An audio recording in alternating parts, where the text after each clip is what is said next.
Starting it off, me and the homeboy D-Man from the Cinema Chop Shop is about to talk about the disappointment or success of Wakanda Forever. Let's get into it. Gracias por ver la esquina de Jody. Thank you for watching Jody's Corner.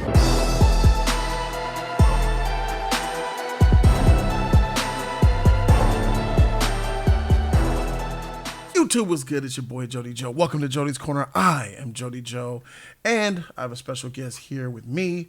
He goes by the name of D-Man. He is from the Cinema Chop Shop.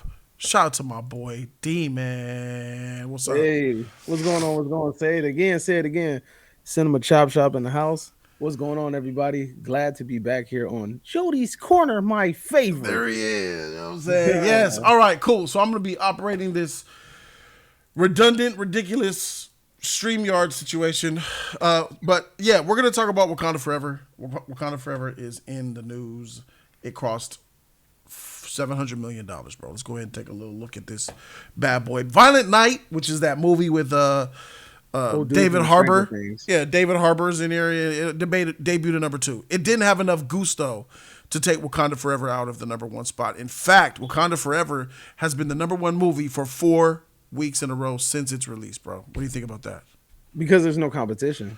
As I spoke about this on my channel in my State of the Cinema address, cinema's different now, bro. Like, we don't have that. Remember when we were younger, it felt like every week there was like 2 or 3 movies that we could look forward to. Mm-hmm. We don't have that anymore. It's like every week now it's just like, I can skip that.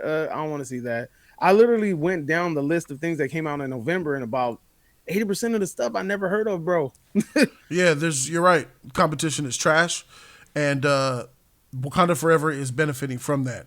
But if we move on and we take a look at this situation, we can clearly see that $700 million, crossing the $700 million mark, which is after the 4th weekend of this movie coming out. We can see that it's probably not the massive success that people thought it was. It made domestically $393 million. So we're talking about $400 million domestically, which I'm going to compare that to a movie like, let's use Wonder Woman, because I know Wonder Woman made above $400 million by the time its theatrical run was over domestically. Yeah. This movie's way bigger than Wonder Woman, bro. And it had a lot of hype going behind it, too. And then it had also I like to call it the nitrous of Chadwick Boseman's death to kind of propel it past that point. So it's really surprising that they haven't crossed that line yet. I can honestly see Marvel possibly dropping a second version, maybe like deleted scenes, in order to try to cross that $1 billion mark, because they feel like that's a good point. That's a good point. This is one of their entities that needs to cross $1 billion in order to make a point. Yeah. That's a good point. Though it's been dominating box office weekends, Wakanda Forever won't come close to matching the receipts of the first Black Panther in 2018. The first Black Panther in 2018 made 1.3, almost $1.4 billion. The original became a cultural phenomenon, earning $700 million domestically by itself. But the sequel faced unexpected obstacles like the loss of Chadwick Boseman, who played the title hero and died in 2020 from cancer. Rest in peace. Hollywood, they trying to spin this around like them losing Chadwick Boseman was bad for box office, bro. No, let's get this straight. This was boosting box office. I can't even imagine if Chadwick Boseman was even still alive, this movie would have made as much as it made, bro. Exactly. And then also you have to take into consideration the reason why it's not crossing that mark is because it doesn't have replay value.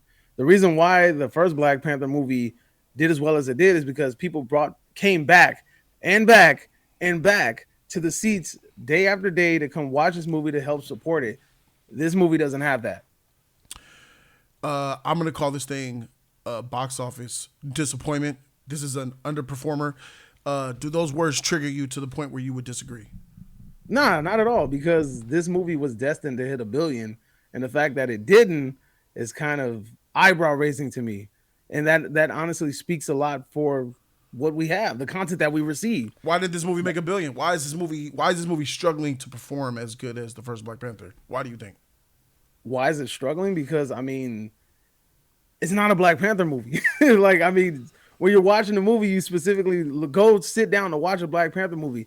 This was a Shuri movie and then they just so happen to just tie in the suit at the end just to be like, oh yeah, this is a Black Panther movie, right? Let me go ahead and throw your ass in the suit, give you a fictional fruit, one of these older, what is it called, a elderberry. Here, take an elderberry and drink it, and then you're going to become the Black Panther now. And then also that fight scene was lackluster. The lack of action, yeah. The agenda that was heavy in this movie, the lack of respect to the first Black Panther, the lack of respect to being canon to the comics, the lack of the respect to the fans who loved the first movie.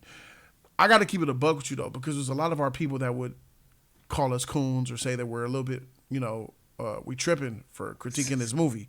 I get a lot of our people in my comment section hitting me up on socials, how they're upset with me with the fact that I didn't love the movie. They think I'm tripping and crazy because this movie could blind you. This movie lays into the bias of our people. People see black people on screen and automatically love it because it's just black people on the screen. And anybody that critiques it, here we come as people who we're black, but we're also like movie reviewers and critiquers. It contradicts what the whole message is from the viewers, right? So black people see a black man reviewing it, and as a black man, he's okay with it, he's happy, but then he's also not happy because he has to critique it as well because it's not a great film, and then they get attacked for it. Yeah, that's wild that they think that people really come to your channel and critique you and expect you to love a movie just because of the color of your skin. Yes, we do that. Our culture is the one that does that. I think. Yeah, and us you know and what's Hispanics. wild though? Yeah, you know what's wild that a lot of people don't want to talk about. Well, what's up, bro? They don't want to talk about the fact that Disney. This is a power play. Disney sees one of the biggest buying markets out there. They see one of the two biggest buying markets out there, and they're exploiting the shit out of it. But yet, people ain't seeing that. What, you really think that they just put all the African shit in there just like, just by choice? Nah. It's because they know that African Americans have the biggest buying power in the United States. We buy the most shit. That point right there. They're exploiting us. Ladies and gentlemen, we are being exploited by Wakanda Forever because they know black people love other black people. Black people support they support black businesses. They support black creators. They demand and want it. So if it's an all black movie, you're sure as shit to know that they're going to come and show up.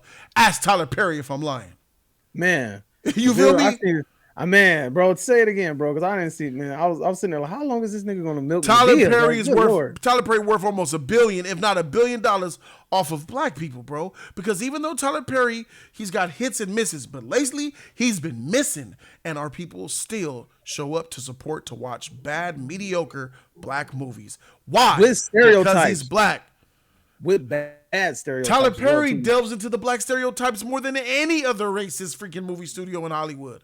Always got to have a crackhead, somebody, abusive husband, a cheater, somebody, an independent woman that need a man. Man's bad, beater, abusing women. It's all type of shit in there. But I like Tyler Perry though. But I understand that he's using us and exploiting us. But nobody's calling out Tyler Perry because why? He got that melanin. But I'm telling you, Ryan Coogler is a puppet and has been used by the power-ups at Disney in order to make black people love the movie by having the black people in it while also delivering an agenda. And I believe that enough of us out here are watch Wakanda Forever, and we just didn't feel right. We didn't feel as hopeful and amazing as we did when the first Black Panther movie came out. I felt like we were on cloud 9, bro. We were celebrating in the theater. Yeah. We were celebrating out the theater. You felt good leaving it. With Wakanda Forever, I felt like there was a hole there. Something was missing. Yeah, there definitely was, and this should have just been called The Women of Wakanda. I think that would have been Women of Wakanda makes a whole lot of sense, bro. I think this should have been called that, and then we would have just went that because, like I said, but D-Man, how dare you say that though? Why are you saying The Women of Wakanda? Do you not like women? No, it's not even that. Why are you critiquing so many women being in a movie? What's wrong with there being a whole lot of women in it? You're a misogynist? No, there's nothing wrong with women being in the movie. It's just that I call a spade a spade. You know what I'm saying? Like, what does that mean though? If a movie is featuring mostly the women of Wakanda, then therefore I'm going to call it what it is. You know, I mean, if we call this movie Black Panther Wakanda Forever, but at the same time, there is technically no Black Panther in this movie. And as I've stated on my channel, Shuri kind of didn't even need the power of the Black Panther suit to beat Namor to keep it a buck here. She could have dehydrated him, Oh, okay. like some turn them into jerky, and then just and lock them up somewhere, and then just kept them there, and then. Did you give up now? Yes. We're friends now. What He I'm does a little saying is the Kamehameha women, wave, and that's it. the women aspect. Do you feel like this movie was about promoting women and at the expense of men? Yes, honestly, I do, because when you really think about the movie, the only male character in the movie is M'Baku, and he gets made to look like a buffoon. You know what I'm saying? Like he was a Clown. buffoon in this movie. He was a clown. He was the comedic relief. Yeah. And a whole movie, I was waiting for him to say something worthwhile. Epic And or then tough, yeah. yeah, and it just never happened. He got his shit tossed, bro. And then I thought maybe there's a chance he could get some sort of get back at the end in a big fight. Nothing, bro. And then what's crazy? Check this out. While all the women warriors were fighting, who was the one holding the ropes? All the men was the ones holding the ropes, bro. They Baku wasn't was even out doing the there fight. getting down, getting served up. Yeah, exactly. But all of his boys was holding the ropes so that the other ones can go on the side of the boat and fight. They was holding ropes. They wasn't even getting down in the nitty gritty, bro. So what we're trying to say here, people watching, me and D-Man, both, we support women in film. We support black women in film. But we don't support agenda. We don't support agenda. When you are a company that has an agenda to just highlight women at the expense of men, that's wrong. Equality, racial equality, feminism, right? It's about the equality, being treated equal. Men and women being treated as equals. We're not equal because we're different, but we should be treated as such, right? We're not the same. That's what I mean. We're not the same. Men and women are very much different, and it's those differences that make us awesome, okay? Men and women alike. We are just against people who put agendas out to uplift a certain gender, demographic, race, religion, creed, whatever, at the expense of others. We should be able to balance ourselves out 50-50. We shouldn't be like this. It shouldn't be like this. We need to go ahead and balance this out. Wakanda Forever, even though you're a fan of it, if you are, that wasn't balanced out. There was no balance in that movie when it came to positive black male role models. Plenty of the women. Was, you know what I'm that saying? movie was tailored to an agenda for sure. 100%. Like you can't make a movie and say that this is and try to basically make a movie around a theme. You get what I'm saying? That's what it feels like. Yep. It felt like they were trying to make this movie around the theme. But I will say I do disagree with you one thing. What? I think you didn't like the character Namor, right? You didn't like Namor's character? Not really. I actually enjoyed his character though. He was to be honest with he was you. a buster. What kind of king is that? His cheeks was clapped on that beach by a female Black Panther that just got the herb 15 minutes ago, bro.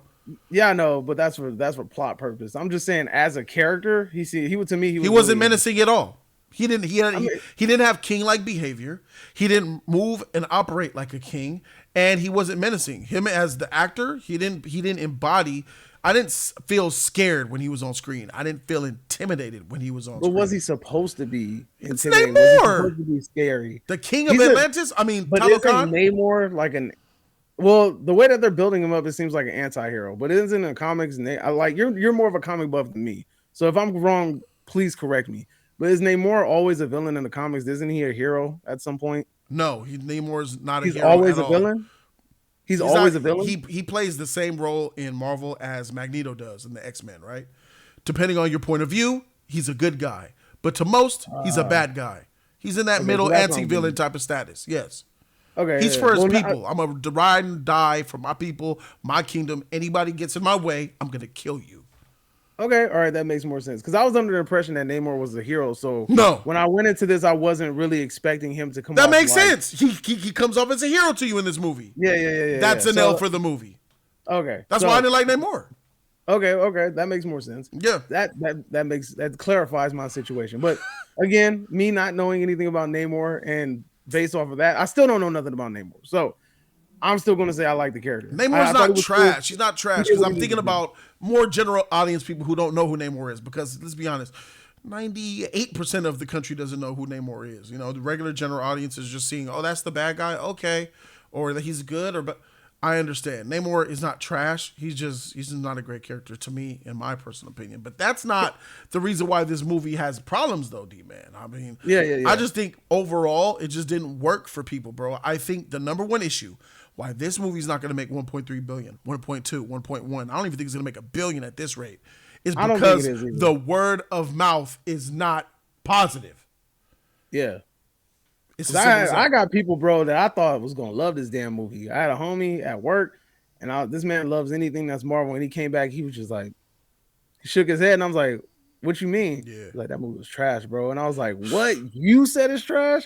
Oh, that's crazy." And here's the thing about Marvel, though: the amount of mental gymnastics that these fans go through to try to to defend a bad movie, it's crazy.